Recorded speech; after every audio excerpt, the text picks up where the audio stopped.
Bem-vindos e bem-vindas, né? Esse é o canal da ION.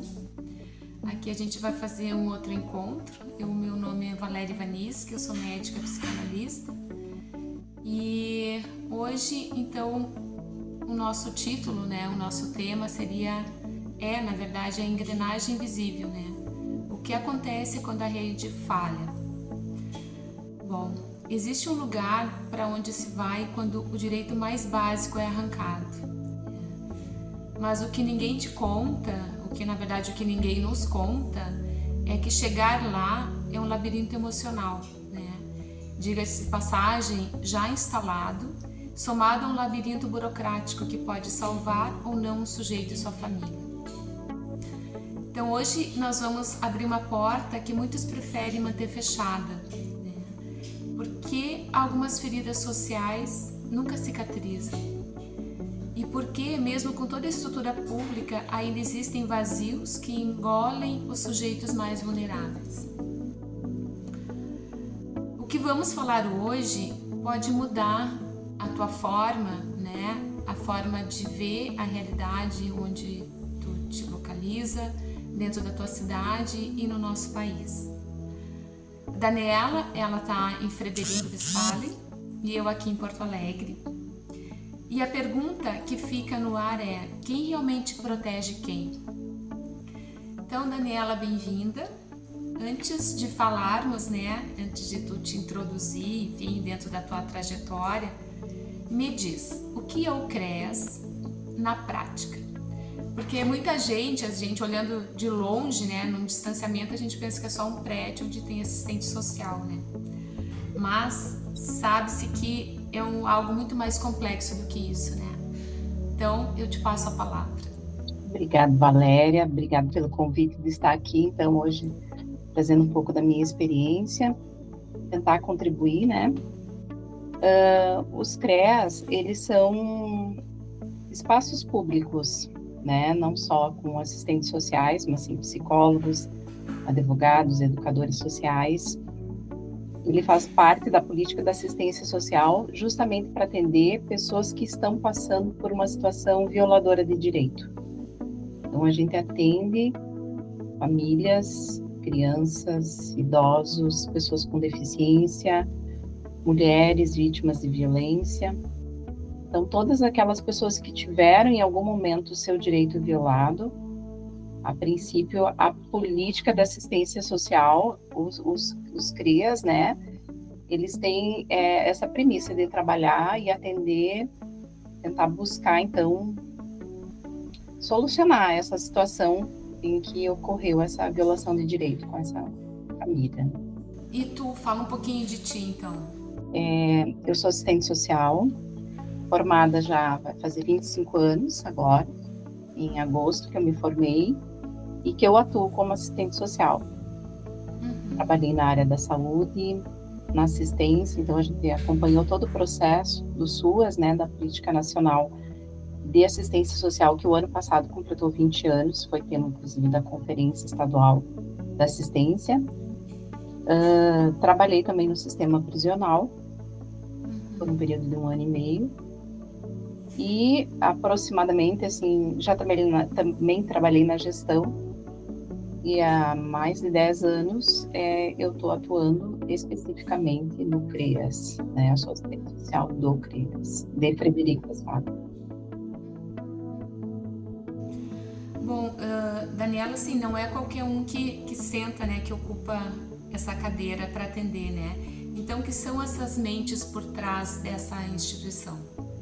É importante essa pergunta, porque, assim, nós, enquanto profissionais, é importante a gente ter muito claro que, a partir do momento que a gente senta para ouvir aquela família, você tem que estar aberto, você tem uma teoria, você faz uma faculdade, você está ali formado.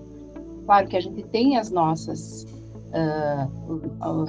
costumes, as nossas crenças, né? Então, é muito importante nós, enquanto profissionais, a gente estar ali na frente com aquele ser humano, a gente não ter essas crenças que vão nos limitar a nossa ação profissional. Então, a gente olhar aquela pessoa como um todo. né? Não olhar especificamente dentro daquilo que eu entendo, que eu fui educada, que eu aprendi a lidar. Então, é muito importante a gente não trazer as nossas crenças pessoais dentro daquele atendimento. É você acolher, a escuta é primordial. Você ouvir aquela pessoa e tentar entender aquela pessoa dentro do contexto social que ela vive. O contexto que ela vive não é o mesmo contexto que o meu. Então, isso é muito importante em qualquer órgão, qualquer departamento, por exemplo, vamos se utilizar desse termo, em que a gente for atuar. Enquanto profissional, você tem que estar aberto a ouvir aquela pessoa sem julgamento, tem culpa, principalmente, para que aquela pessoa não se sinta culpada pelo que está acontecendo com ela.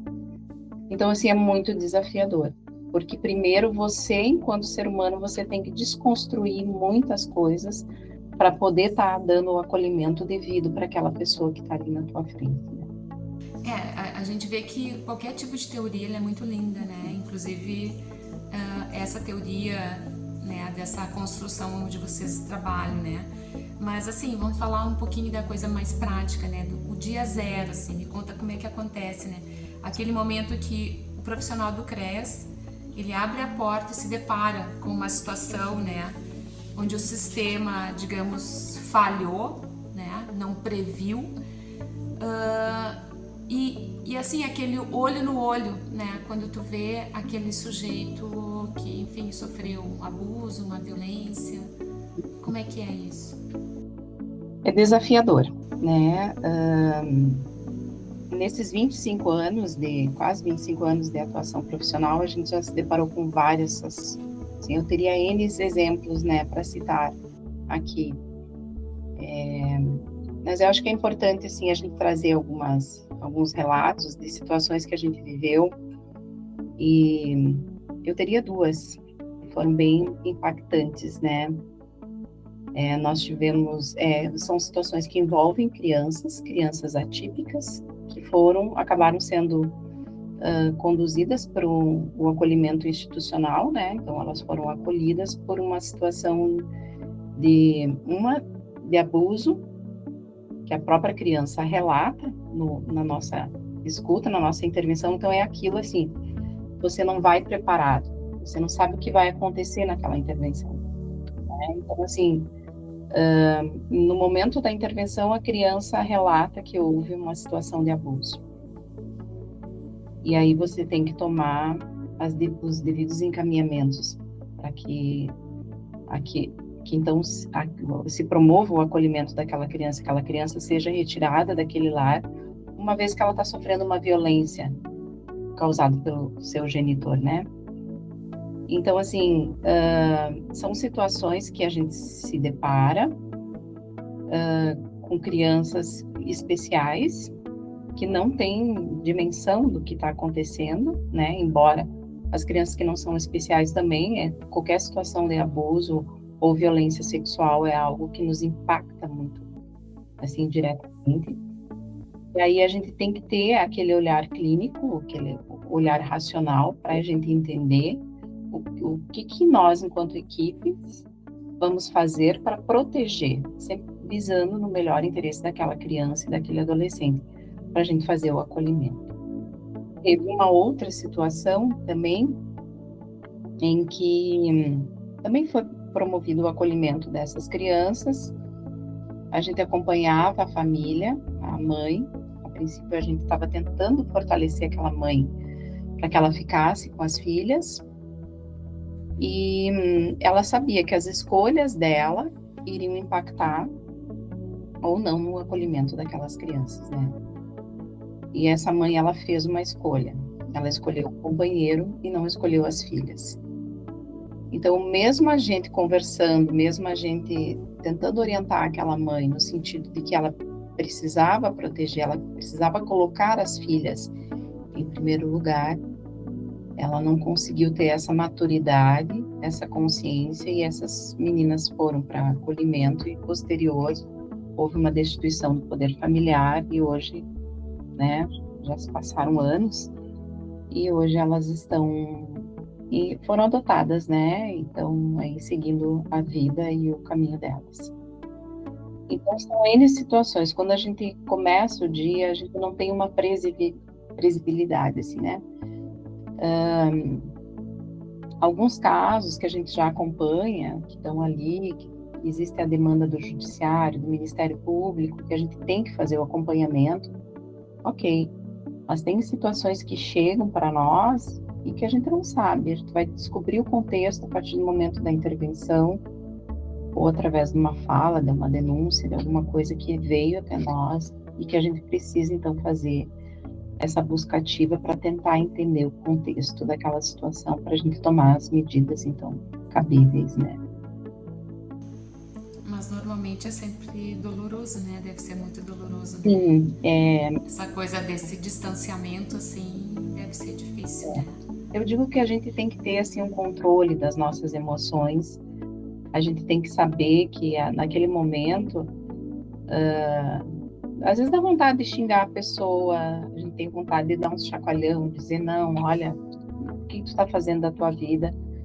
Mas a gente tenta, né, controlar isso, porque a gente tem que ser profissional nesse momento. A gente tem que entender que aquela pessoa também existe aquelas limitações e também aquele olhar, né, de você entender que aquela pessoa, ela às vezes tem algumas limitações e que daqui a pouco, se a gente trabalhar com a pessoa, essa pessoa vai conseguir mudar a sua vida, vai conseguir mudar as suas perspectivas e a gente consegue, então, daqui a pouco, fazer com que esses filhos voltem para aquela família, enfim, mudar o contexto da situação que a pessoa está vivendo.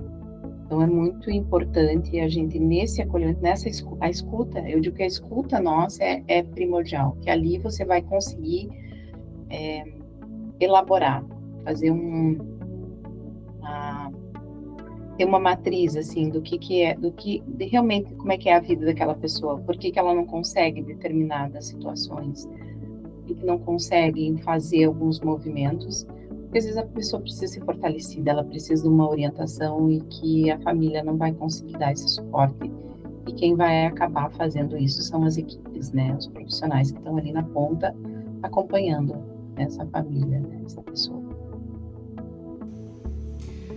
Assim, tem um ponto que realmente intriga, né? Porque tu está contando ali, falando sobre alguns casos, né? Contando o contexto, mas assim, a gente não pode pensar, né? Alimentar que existe uma visão linear disso tudo, né? De todo esse processo, assim, como se fosse dois polos, né? De um lado é uma vítima e do outro um agressor, né? Um abusador, né? Assim. Porque seria muito simplista, né? Para algo que é muito complexo. Uhum. Né? Então, assim, eu te pergunto, dentro assim, da situação, de uma visão técnica, como tu vê as causas, né? O que são os fatos geradores de todo esse processo, assim, né? E como eles chegam até vocês? Eu diria assim que tudo é uma questão cultural, né? A gente entra dentro de uma esfera de uma questão ligada muito à educação. O modo em que essa família vive, o contexto em que ela vive, como essa pessoa foi criada. Porque às vezes, por exemplo, uma situação de violência doméstica, a mulher que geralmente, né, na grande maioria das vezes, você vai ouvir o contexto de vida dela, a mãe sofreu violência, o pai foi uma pessoa agressiva. Então, aquela cultura dentro de casa, o machismo, por exemplo, essas situações de violência, elas foram tão normalizadas que a pessoa não enxerga naquele companheiro que ela está construindo um relacionamento, a agressividade dele é uma coisa natural, porque ela viu o pai sendo agressivo com a mãe. Então, para ela, era uma coisa natural. E assim, aí a violência ela acaba sendo normalizada dentro dos lares a partir do momento em que os pais são agressivos com os filhos e eles enxergam que aquela forma de viver, então assim, acabam se reproduzindo. E isso a gente via muito no sistema prisional, quando a gente atendia o preso e a gente fazia a anamnese dele, ouvia a história de vida deles. Então, é muito difícil você encontrar alguém que está dentro do sistema prisional, que não tenha na sua carga, na sua bagagem histórica, o fruto dessa violência que a nossa sociedade vive hoje. Então, é muito difícil você ouvir a história e não pensar que se a pessoa não está ali no sistema, foi algo assim muito raro, uma pessoa ter dado certo na vida com a história que ela vivenciou, né? De abandono, negligências, enfim, né? Eu vejo que é muito uma questão cultural. A gente vive numa sociedade em que se constrói alguns comportamentos e isso acaba sendo reproduzido e isso impacta diretamente nas relações, né, sociais, humanas, enfim. Quando a gente pensa dentro de todo esse contexto assim, sobre o poder público, né, como é que essas instituições, né, como é que esses sistemas eles se conversam dentro dessa questão tão complexa assim, se é que eles se conversam? Enfim, infelizmente não se conversam, né? Existe um distanciamento muito grande, embora eu traga como um exemplo, e a gente já conversou em off sobre isso, que Frederico, a gente tem um diálogo aberto, tanto com o Judiciário, com o Ministério Público, com os órgãos de defesa, de segurança pública, defensoria, enfim, porque a gente construiu esse trabalho em rede, porque entendemos que o CREAS, o nosso departamento, o nosso serviço, ele não consegue funcionar sem dialogar com esse serviço.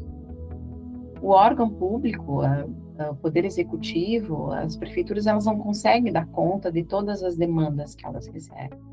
Então, por isso que é muito importante também a gente pensar nas instituições que a gente tem hoje, que são parceiras e que também atendem algumas demandas que nós acabamos encaminhando.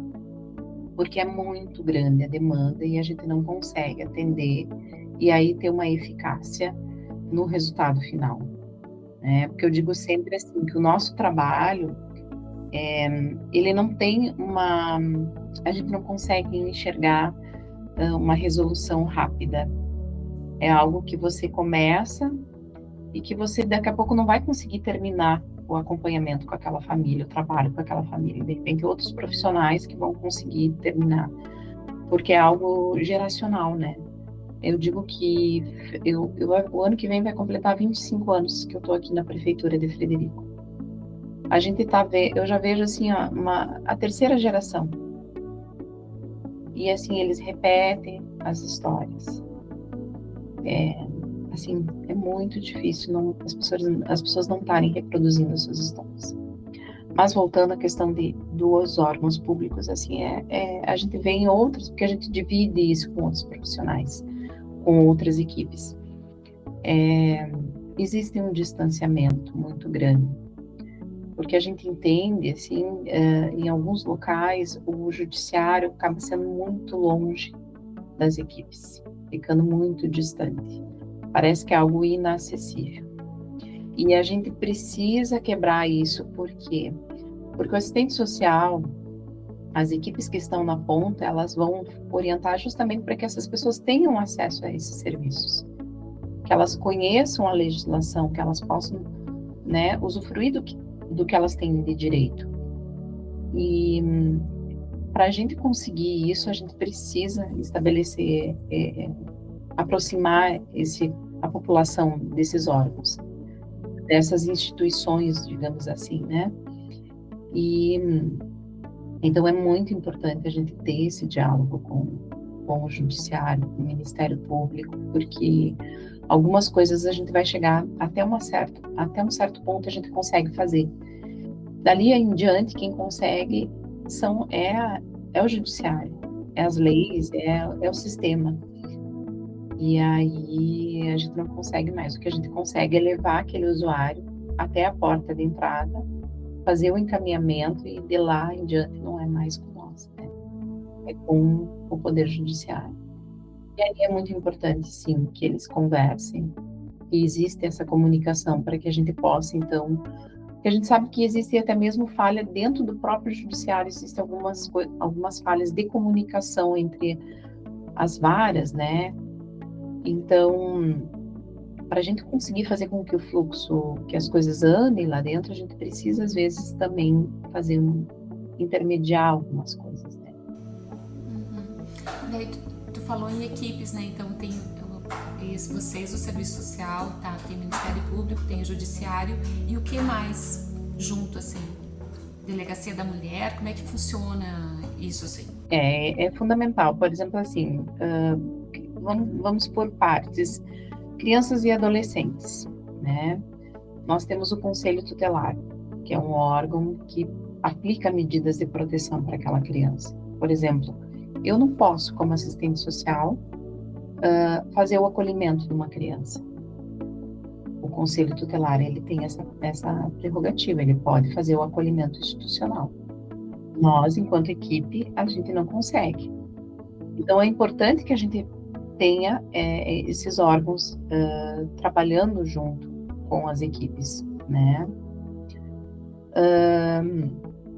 A criança, quando ela sofre um abuso, ela vai para uma escuta especializada. Quem vai fazer essa escuta é um psicólogo, dentro de um espaço próprio, né, com os equipamentos, com os instrumentos próprios para fazer essa escuta, sem que essa criança sofra mais com o trauma que ela já vivenciou. Então, assim, é fundamental que a gente tenha essa rede constituída para a gente poder fazer esses encaminhamentos, para que seja, então, feita a promoção da escuta dessas crianças, desses adolescentes que passam por essa situação. No caso, por exemplo, de uma mulher vítima de violência, a gente tem a equipe que faz a escuta, né? Que daí a equipe é formada por um psicólogo, um assistente social, que vai fazer a escuta em conjunto, a acolhida dessa mulher, inclusive do agressor também, porque é importante o agressor ser trabalhado, né? Porque ele precisa entender que aquela atitude que ele teve, o que desencadeou aquela violência, é fruto de algo que ele teve lá na sua infância, de algo que os homens, na sua grande maioria, eles não enxergam as mulheres como parceiras, como companheiras, mas sim como uma posse. E a partir do momento que eles perdem o controle sobre essa posse, eles ficam extremamente agressivos. E aí eles não conseguem, acaba, né? Fruto de uma violência que se perpetuou dentro das suas casas, dentro das suas vidas, eles acabam reproduzindo, então, esses episódios de violência. E assim também é com idosos, é com pessoas com deficiência, né? Mas geralmente as denúncias, elas chegam ou através do Conselho Tutelar, que recebe da escola, que a criança acaba verbalizando aquilo dentro da escola. Idosos e pessoas com deficiência geralmente vêm através de denúncias anônimas ou no Disque 100. E aí, a partir do momento que a gente recebe isso, a gente vai averiguar se a informação procede ou não. Às vezes é uma briga de família, por uma questão de herança, de patrimônio. Daí acabam denunciando, são denúncias que não procedem. Mas quando procede, aí a gente tenta, né, fazer um encaminhamento adequado para aquele idoso, para aquela pessoa, para que ela possa, então, a família, alguém assumir a responsabilidade, ou então, no seu caso, institucionalizar, né, uma instituição de longa permanência. Pensando, né, tu falou das mulheres ali, né, dentro dessa questão da medida protetiva, né, a gente imagina que é como se fosse um escudo de aço, né? Mas a gente sabe, né? Tanto faz, sendo bem realista, tanto faz estar em Frederico, em Porto Alegre, esse escudo não existe, né? Não. Então, essa distância, ela é rompida a hora que o sujeito quiser romper, né? Uhum. Mas, assim, como é que o CREAS trabalha dentro, a partir na autonomia dessa mulher, assim? para que ela não seja assim uma eterna dependente do Estado, que ela busque uma autonomia. Então, hoje, o que a gente tem, por exemplo, Frederico, nós temos o projeto Renascer, que é um projeto específico que atende nós temos uma equipe só para atender a questão da violência doméstica, porque é algo assim crescente, né? E se faz a escuta, e na grande maioria dos casos, o companheiro sai da residência, a mulher fica na casa com os filhos. Mas aí tem casos em que a mulher sai da casa e ela fica desprovida, né, de um lar, de um lugar, enfim.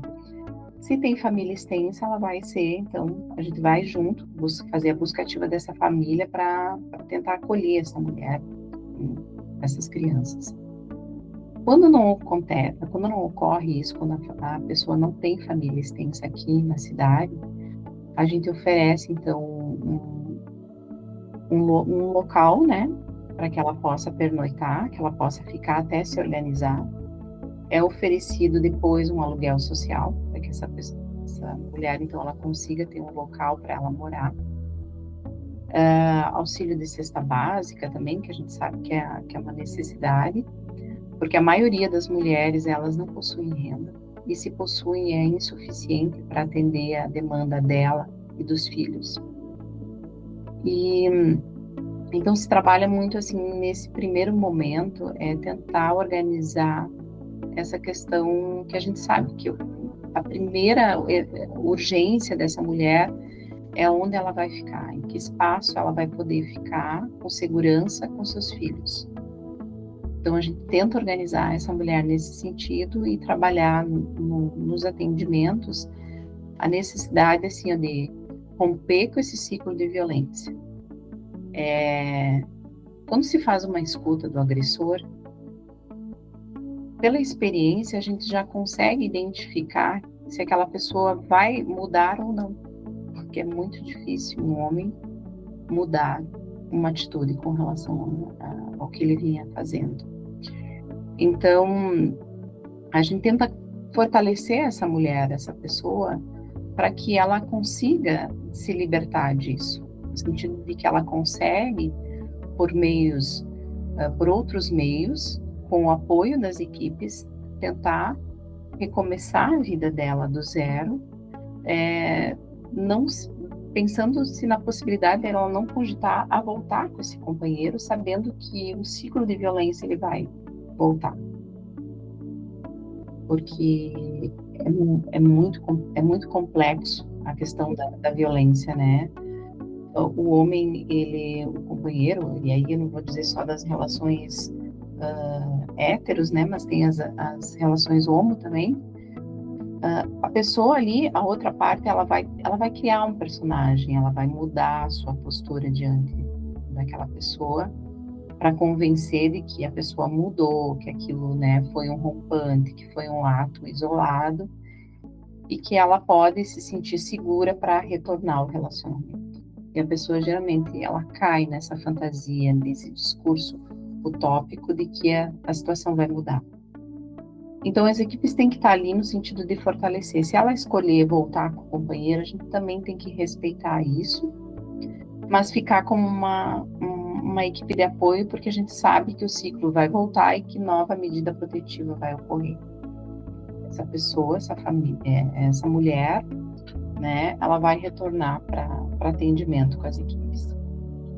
Então, o vínculo é muito importante se estabelecer. A partir do momento que a pessoa se sente acolhida, ela se sente fortalecida e saber que ali na equipe ela consegue ter o apoio que ela precisa, ela consegue se fortalecer, porque às vezes a família também não vai dar aquele apoio necessário. Porque, querendo ou não, aquele homem era o provedor, era a pessoa quem mantinha a família, e aí existe uma pressão social, uma pressão familiar para que ela retome esse relacionamento, mesmo que ele não seja o ideal, mesmo que não seja bom. Mas a gente sente falta de alguns mecanismos assim, e que precisam ser trabalhados com mulheres, porque mulher que vem num ciclo de violência, geralmente é aquela mulher que largou os estudos para investir naquele relacionamento, para cuidar dos filhos, para cuidar do marido.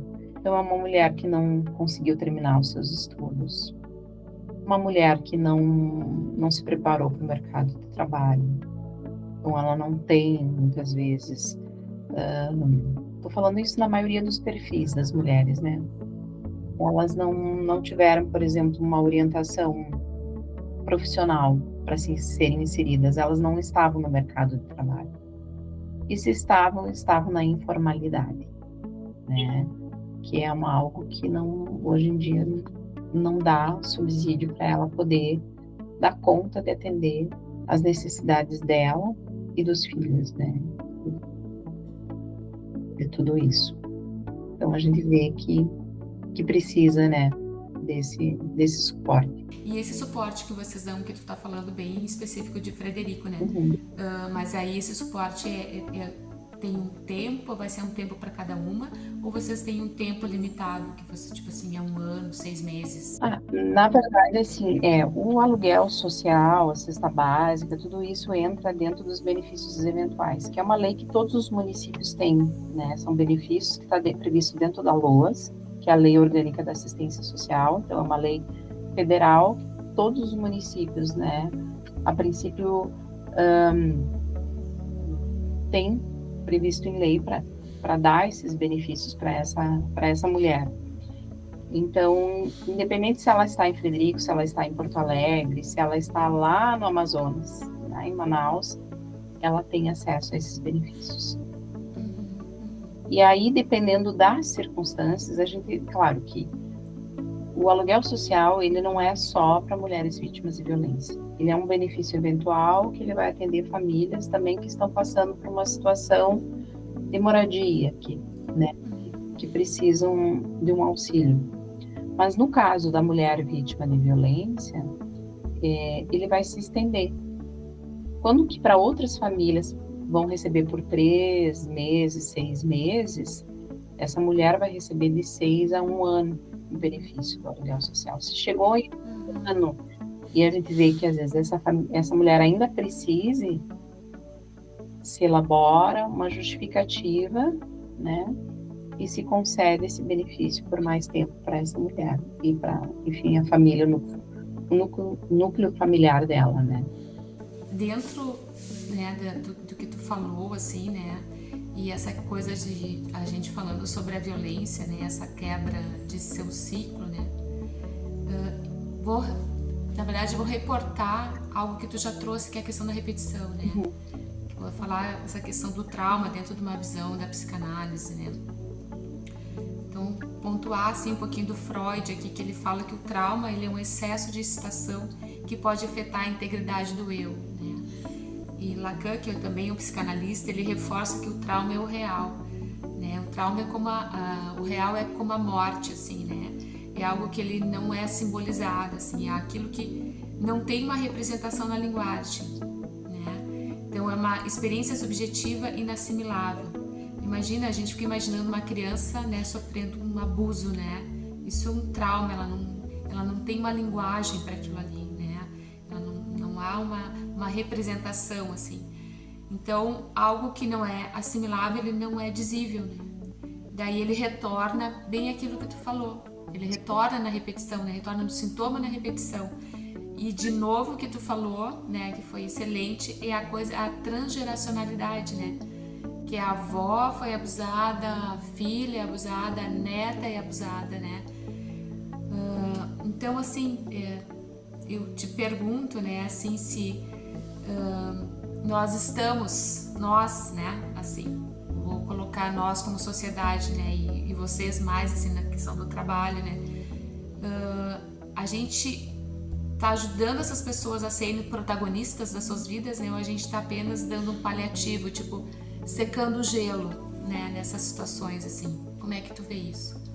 Infelizmente, vou ter que falar, né, no que a gente observa, é paliativo, né? E há 25 anos é algo que a gente observa. Quando eu comecei lá na faculdade que a gente começou a acessar os serviços, a entender a política, entender como é que as relações humanas elas se davam, a gente já percebia que os serviços, né, públicos e privados, eles vinham num viés de paliatividade, né?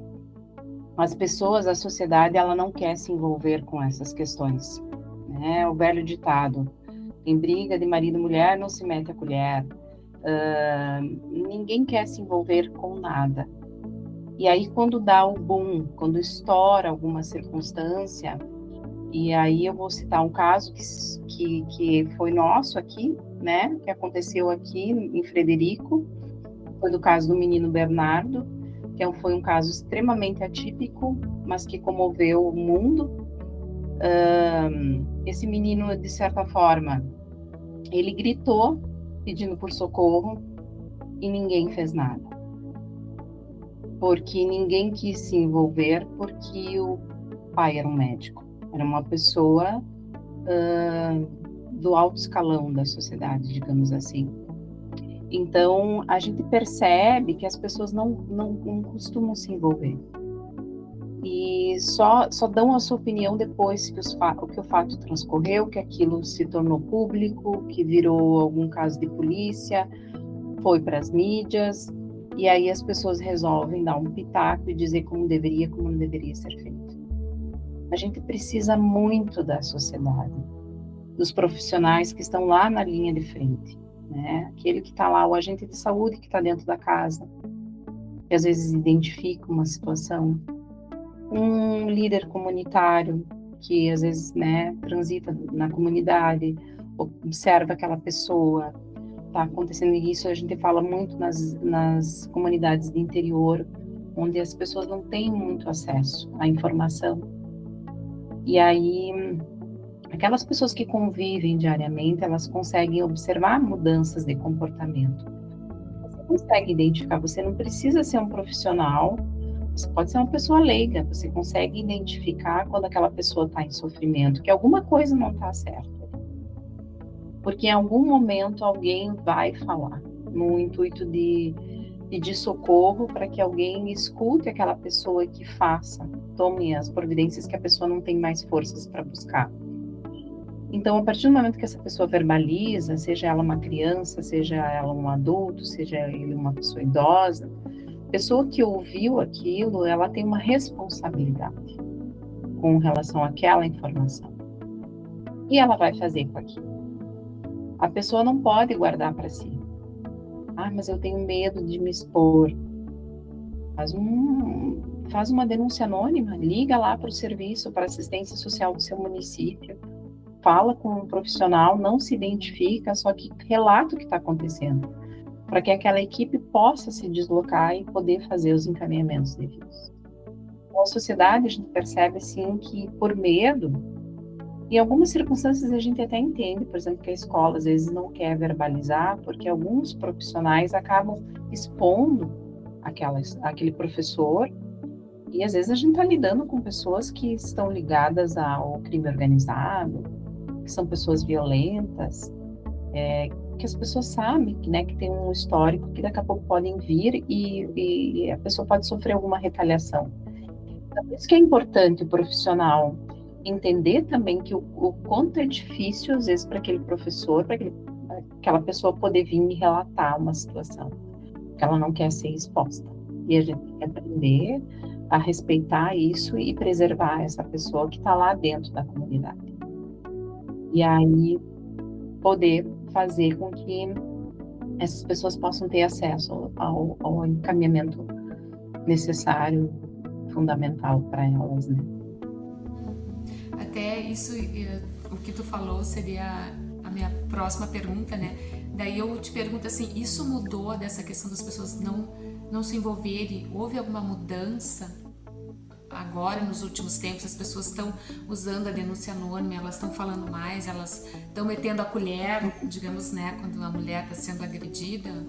O que tu observa? Eu vejo que o Disque 100, ele foi um avanço. Ele conseguiu, assim, fazer com que as pessoas pudessem fazer mais denúncias, né? Que até então não faziam. por medo, enfim, né, por todas essas questões. Então, eu percebo que houve uma mudança, as próprias redes sociais, né? As pessoas começaram a observar, assim, que as coisas estão acontecendo muito próximas delas. As pessoas começam, querendo ou não, no celular, hoje em dia, você consegue ter uma informação real, em tempo real, do que está acontecendo. E a disseminação de informações, sejam elas verdadeiras ou falsas, elas também fazem com que as pessoas reflitam um pouco sobre o que está acontecendo no mundo. E aí nós estamos aqui no Rio Grande do Sul, no mês de abril, com 24 feminicídios que foram contabilizados, fora os que não foram, não vieram, que a gente sabe isso pelos próprios órgãos de segurança pública, eles trazem muito que tem muita violência doméstica que não está lá registrada na delegacia, que não virou índice. Então, assim, são muitos casos que não chegam ao conhecimento, que não tá lá, mas que a gente sabe que ocorreram. Então, isso tudo acaba, eu acredito que houve uma mudança, não significativa, mas foi importante, né, para que algumas informações elas pudessem chegar. Mas ainda assim existe muito receio por parte da população com relação a isso. Eu vou te perguntar algo que talvez a gente já tenha falado, né, num contexto assim que tu tem abordado, mas eu acho que é importante a gente frisar sobre isso, assim, né? O que tá na base desse iceberg, assim, né, dessa vulnerabilidade social, né? O que leva alguém para estar nessa situação, né, dentro da visão do serviço social? E o que fazer para que isso não se repita, né, amanhã ou depois, assim?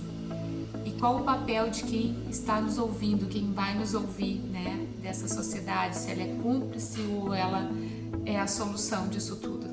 Como é que tu vê isso? Difícil, uma pergunta bem desafiadora de responder.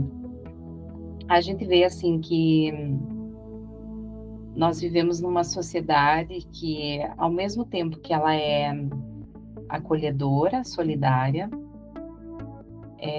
ela tem receio com relação a algumas pessoas. Eu falo isso porque quando eu trabalhei no sistema prisional, a gente sabe que, por exemplo, a prisão, você privar uma pessoa de ir e vir, isso aí já é uma pena, já é uma condenação. E as pessoas têm muito essa questão de que, mesmo elas estando lá fechadas no sistema prisional, elas têm que sofrer outros tipos de punições. E aí o preso vai lá, cumpre a sua pena, sai e não consegue um emprego, uma oportunidade para mudar de vida, e ela acaba ficando naquele ciclo, né, da criminalidade, de violência, enfim.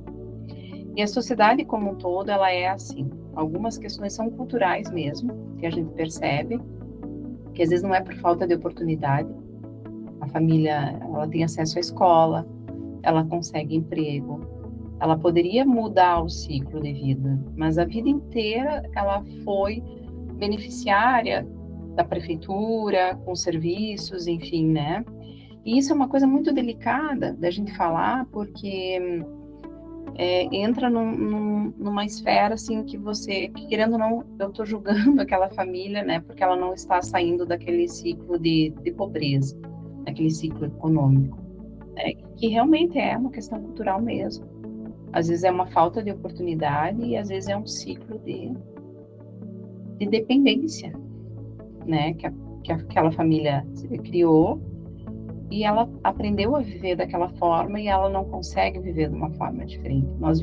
Eu já vi várias famílias que conseguiram sair do seu ciclo de vulnerabilidade econômica, conseguiram tirar suas famílias daquele meio, digamos assim, daquele local onde expressa, né, a questão da pobreza, da questão econômica, e conseguiram dar uma oportunidade de vida maior.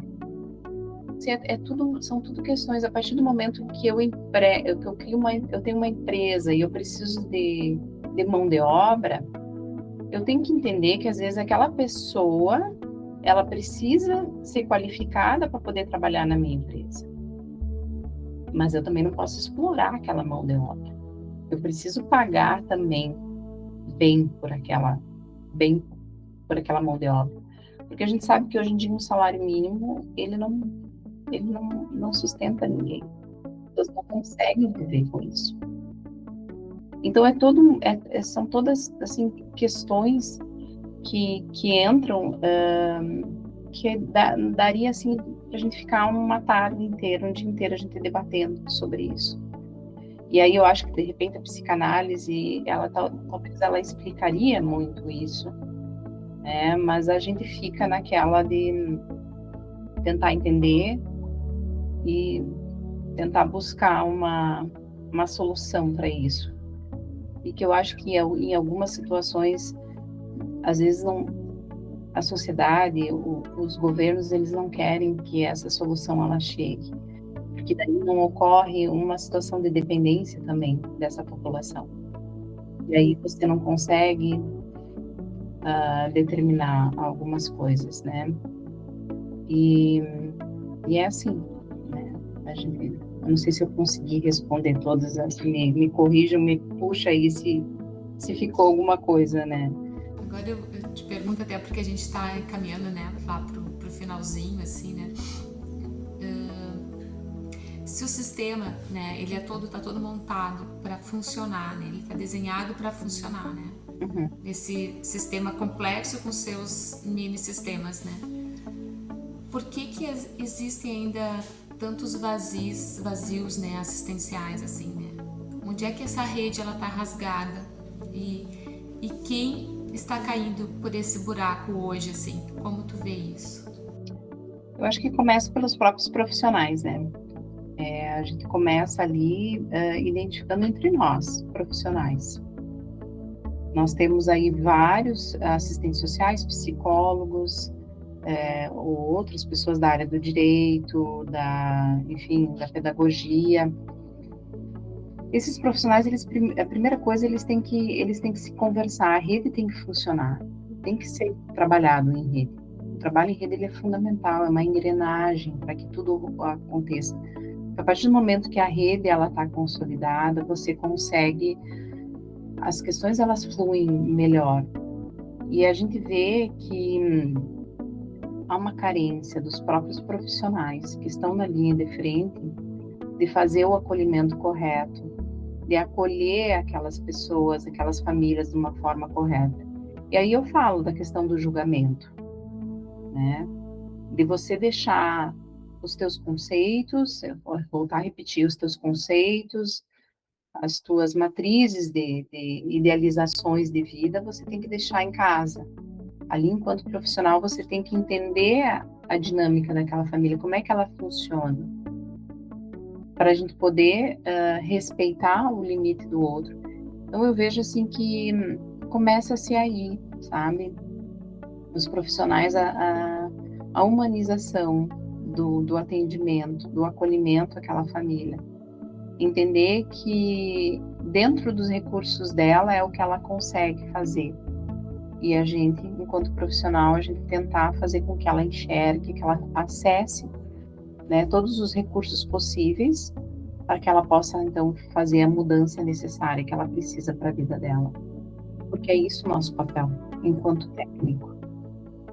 Enquanto técnicos, para atender aquela população, para o poder público, para os órgãos, né, do direito, para os órgãos de segurança pública, é a gente poder fazer com que aquele cidadão ele tenha acesso aos seus direitos, né?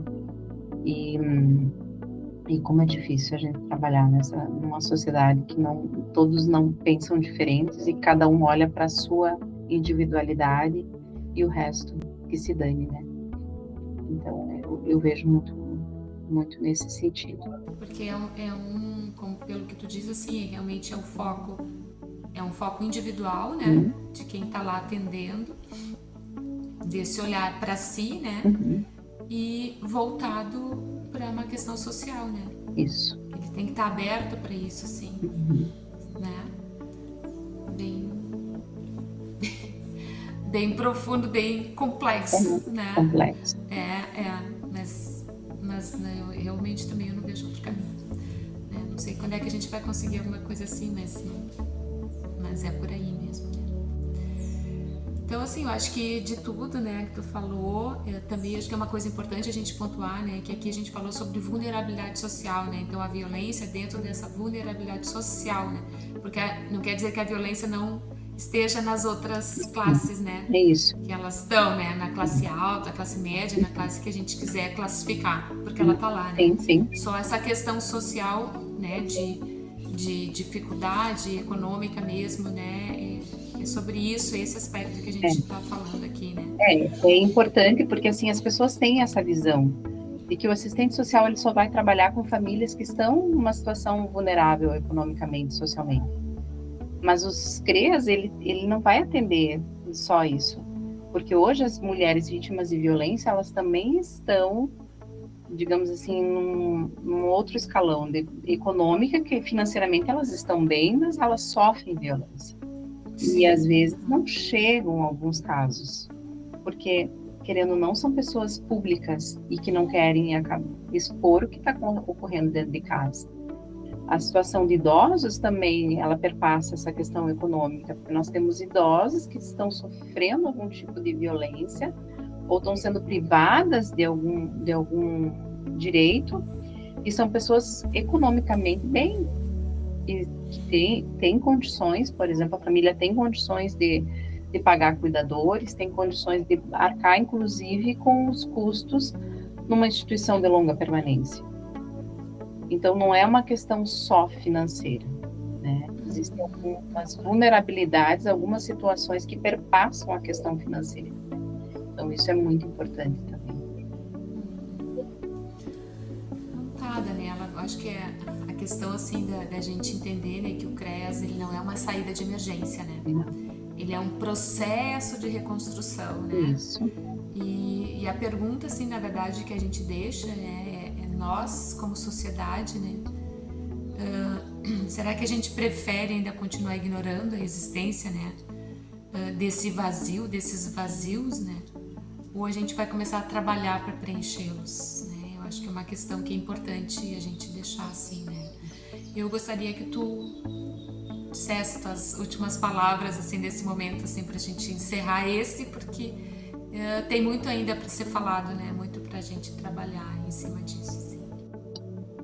Eu gostaria de encerrar agradecendo a oportunidade, porque assim é muito importante a gente trazer para o debate essas reflexões, porque essas reflexões elas são necessárias, né? Não só no âmbito assim em geral, mas principalmente profissionais. A gente precisa revisitar o nosso trabalho, o nosso fazer, né, profissional, para a gente poder se questionar e saber se aquilo que eu estou fazendo é o certo ou não.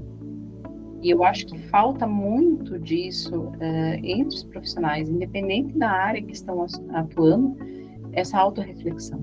Ela é necessária, ela é importante para que a gente não caia naquela questão assim de achar que tudo que está ocorrendo foram escolhas, né? Vamos deixar para lá. Às vezes é cansativo você ficar batendo numa tecla. Mas é importante também entender que a gente não pode cair naquela, eu digo assim, cair naquele limbo de achar que eu tô cansada, eu já fiz minha parte. A pessoa não quer se ajudar, o problema é dela. Então a gente precisa revisitar esses lugares, esse nosso fazer profissional e refletir realmente, né? Se o que eu estou fazendo é o suficiente ou eu posso fazer mais por aquela família, por aquele cidadão, por aquela pessoa. E pensar que tudo isso bate na nossa porta o tempo todo, né? Isso. E às vezes porque isso não tá lá, né? E às vezes tem coisas que acontecem e isso é um diálogo que às vezes a gente faz. As pessoas só se dão conta quando o problema chega para elas. Enquanto está ocorrendo na porta vizinha é uma coisa. Agora, quando a situação chega para mim, digamos assim, na minha situação, eu, né, cidadão, começo a vivenciar uma situação semelhante, aí eu vou me dar conta e aí eu vou fazer alguma coisa. Assim, infelizmente, as pessoas não param para enxergar que existe uma finitude, que todos vamos envelhecer, que todos temos necessidades, que todos temos alguma vulnerabilidade. Se não temos, a gente vai passar algum momento da vida. E aí? O que eu vou fazer? Como eu vou fazer? Essas reflexões, elas são necessárias e pertinentes para que a população faça. Porque todo mundo vai envelhecer e todo mundo vai morrer. E aí, antes disso, o que eu estou fazendo? Aqui, né, no meu contexto. Então, eu não vou esperar. Às vezes tem aquela situação assim, o filho se dá conta de que o pai ou a mãe, né, diz, vou largar no asilo, ou a responsabilidade é do meu irmão. E aí, quando essa pessoa envelhecer, quando ela precisar de ser cuidada, quem vai cuidar? Ela não para refletir sobre isso. Então, assim, são N situações, né, que a gente poderia estar citando aqui, que as pessoas, não, infelizmente, não param para refletir. Elas só vão refletir quando a situação chegar no dia a dia delas. Né? Então tá, Daniela, muito obrigada. Muito obrigada mesmo que esse vídeo aqui chegue a muitas pessoas e que a gente comece, né, a trabalhar juntos. Tá. Um grande abraço. Obrigada. Tchau. Tchau.